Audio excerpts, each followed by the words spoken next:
Hello guys, welcome back to Gospel News, where they bring on an update on as it take the go. In case you have not followed us on our social media handles, what are you waiting for?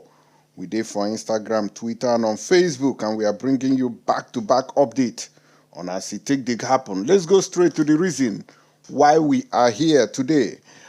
They say that Enugu State is hot as I speak to you right now, that some unknown gunmen have invaded Enugu community, killed palace secretary, others, and shut down schools, market as residents flee. You don't read for that region, no, I don't understand what in the happen.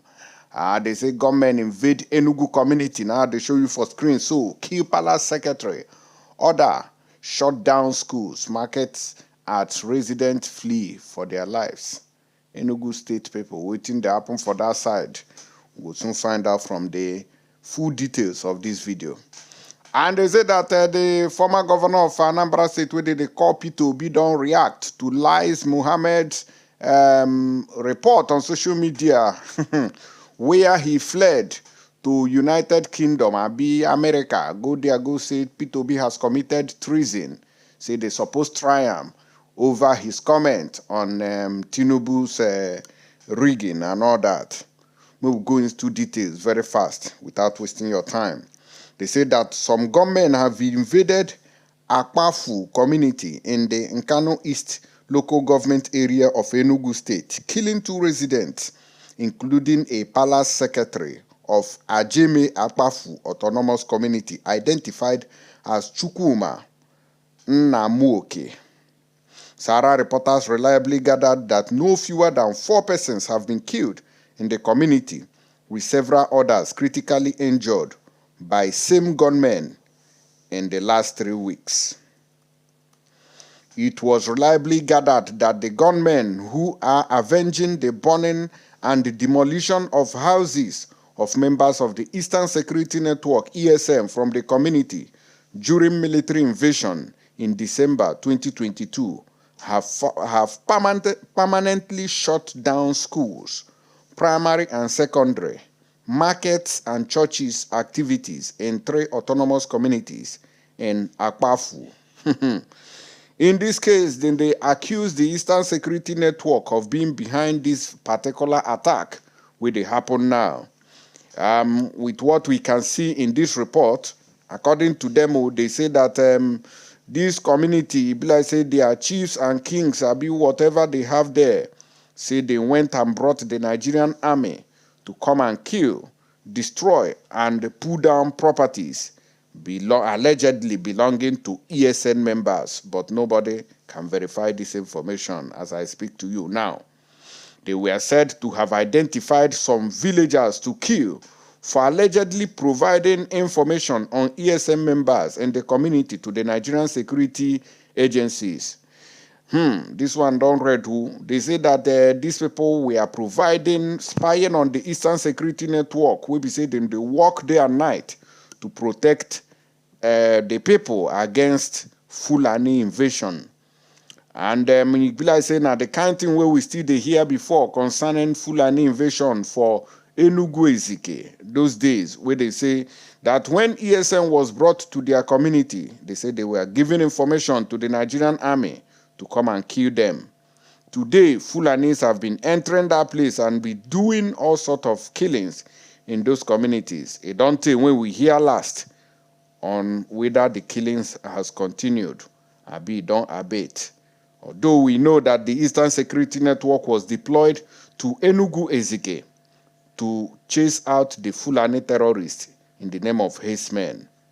Now, they say that a community source told Sahara reporters that the gunmen sacked residents from their homes who are now refugees in the state capital and in the neighboring communities.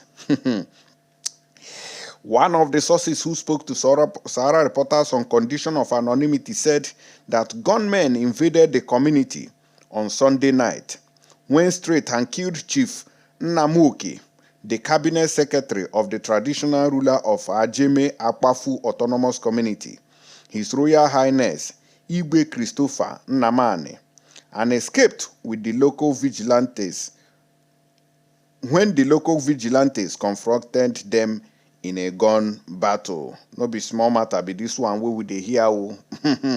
Our people, Muna, they use common sense. So they say that these people spied on the Eastern Security Network and they left JJ without any complaint. But when UGM heard that these people had fought their brothers, they said that they are the ones making this retaliatory attack on the people. But Eastern Security Network don't come and come talk say their hand. No, they inside this kind of things where they happen for the place. So, but they say that UGM, who are yet to be identified, are responsible for this very attack going on now. The good thing is that we have informed the forming committee as it is hot, say me then go there, go restore peace and normalcy. So the people will come up before go feel return. But we also want to beg our people, say me una know they spy on people we come protect us now and wonder why this thing they happen. Fulani self will be say they come on our communities, they key people. Una never even provide information on them. Now ESN on a Congo they find trouble. ESN self they know they key person. But we know say now UGM and they carry out activities like this one, because when you go touch their brothers, we be say they don't do anything, we be Eastern Security Network. The UGM will come for your matter. Sorry, may God not allow them. Now they say that according to the source, the hoodlums arrived at Àttàck through back door and killed one Ikenga and follow from bush and run away. Before our security men will reach the venue, they are already gone. Àttàck is one of their targets in Nkano land. After Àttàck, they will move to other places. Now, what did they tell us for here? Another resident of Àttàck community who gave his name as Ekene Delechukwu Nnamani told Sahara reporters on Tuesday that the gunmen returned on Monday morning and shot one person at Agudene, Àttàck. Lamenting the deplorable situation in the community, Nnamani said, "Nobody as I speak to you now is remaining in the community. People have deserted their homes for the fear of being the next target. I have evacuated all my family members to Onitsha in Anambra State now." When Sahara reporters contacted the traditional ruler of the community, His Royal Highness Igwe Christopher Nnamani, on Tuesday, he confirmed the unfortunate development, noting that in one of the attacks, his wife would have been sent to judgment. According to him, he said that he have reported the incident to the police and local government chairman of Nkano East local government area. The authorities are aware, and I believe the security agencies are doing something. They also attacked my house, but we were lucky nobody was killed. If you go to my place, you see how bullet holes everywhere in the house. My palace secretary was killed on Sunday night. The security agents came and carried his body yesterday. Later in that day, I received another report, same yesterday, Monday, that they shot someone in Agudene, Àttàck. Another person they shoot is in critical condition in the hospital in Enugu here. I'm calling on the government and security agencies for urgent intervention and to save my community. The Igwe is crying foul that he needs help urgently. Meanwhile, efforts to get the reaction of the Enugu State Police Command on the incident were unsuccessful, as the command spokesperson DSP Daniel Ndukwe could not be reached on telephone as at the time of filing this particular report when they bring to una table now. And I don't see how it take happen for Enugu State. So this one, even shock me. I no can understand wetin dey happen. We be say our people don't become refugees in their own land. Mona, let me know wetin dey happen for there. I don't even understand, in fact, how to position this one. This one, they say no be Fulani, say na gunmen, unknown gunmen. Now they carry out this very attack. So I no know na the people. Like say na the people where them oof. Now in come back, come they oof them too. Me, I don't know how the matter take happen. So we no go fit pull out properly. Until the forming committee have gone there to investigate this particular incident, then we can be able to address you and take our position on what is happening. But it is so unfortunate that people are clashing and killing themselves. Just like what we heard yesterday on one of our brother whom I interviewed on our Facebook page. He said that one person who have joined the Bubago from their community, say now they move people inside their village now. So the day we be say that person they go come follow them up, come go they give them problem. We go say they don't pursue in family, come on for the village. And all these kind of things, now they bring problems. So many people try to avoid problem. We no concern them. On that note, we come out very quickly without wasting time. Go meet Tinubu. Go meet Peter Obi. We say they say Tinubu don't thief in mandate. He's a Nigerian minister. Lai Mohammed wasted money that can build classroom blocks in his village to fly to Washington. Announce my treasonable offense. Peter Obi. This is what Peter Obi said in this video that I'm about to play for you. May they hear for yourself. See the video for here and MBDs. I have never been questioned, arrested, detained in any country in the world. I've never been, for any reason, found myself in any manner being questioned for any offense. I've not committed any offense. So it was a routine immigration check. And it lasted, like I said, less than 20 minutes. And I was actually given all the due respect by the border personality that interviewed me, who told me, your identity is duplicated, be careful. And actually had to walk me through the... When they hear, more videos still follow him. When they hear. There are other things that need clarification. The Minister of Information, Lai Mohammed, recently called for your arrest, accusing you of treason. Do you see any links between your activities lately and any treasonable offenses? Charles is height of rascality. Height of rascality.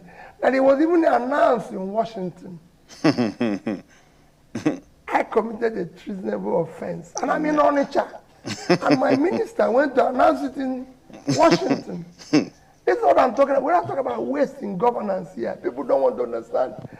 The amount it costs Nigeria for him to go and announce that in Washington can fix, I can tell you, I've been in government, can build a block of 6 classrooms in a primary school.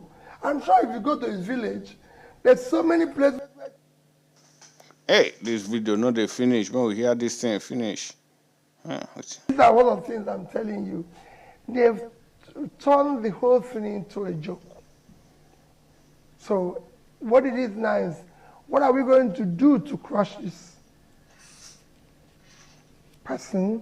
What are we going to do to label him this?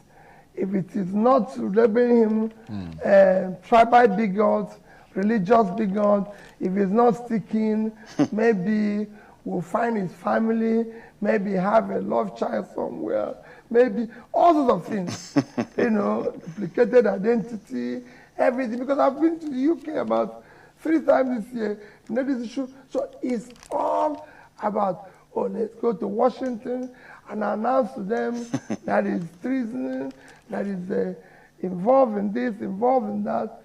Charles, I did not visit anybody. Okay, well, that's a clarity. Charles, one. This video, self, I don't know why I can't short. Eh? What I can call the VIP process and everything. And I have a written document from British government. I've seen that document. Thank you. I showed it to you. Clarifying the That situation. he was never detained, and it was just a few minutes question and everything. And they were Nigerians because I arrived on British Airways. So there were Nigerians who were queuing up. Even Woods here was even worried that I was asked to just wait for a few minutes. And when that happened, I explained it to them and they forgot. But in the traumatized. This video. I was never arrested. I was never detained. And I did not commit any offense. I was stopped for a routine immigration check because there appears to be a duplication of my identity. And all this lasted for maximum of 20 minutes. And I was treated in what I do with all due respect. Charles, I lived in the UK in the 90s, say from 1993 until 2005. I remember meeting you in London, actually, in that period. Yes. Charles, not just that I lived there, from that 1993 till now is a period of... Allah, not the finish you. Okay. People have desk or classroom to go to school. And instead of using that money to go and do it, he used that money to go to Washington to announce of treason of somebody who is non-child. He doesn't need to do that. It is rascality of the highest order.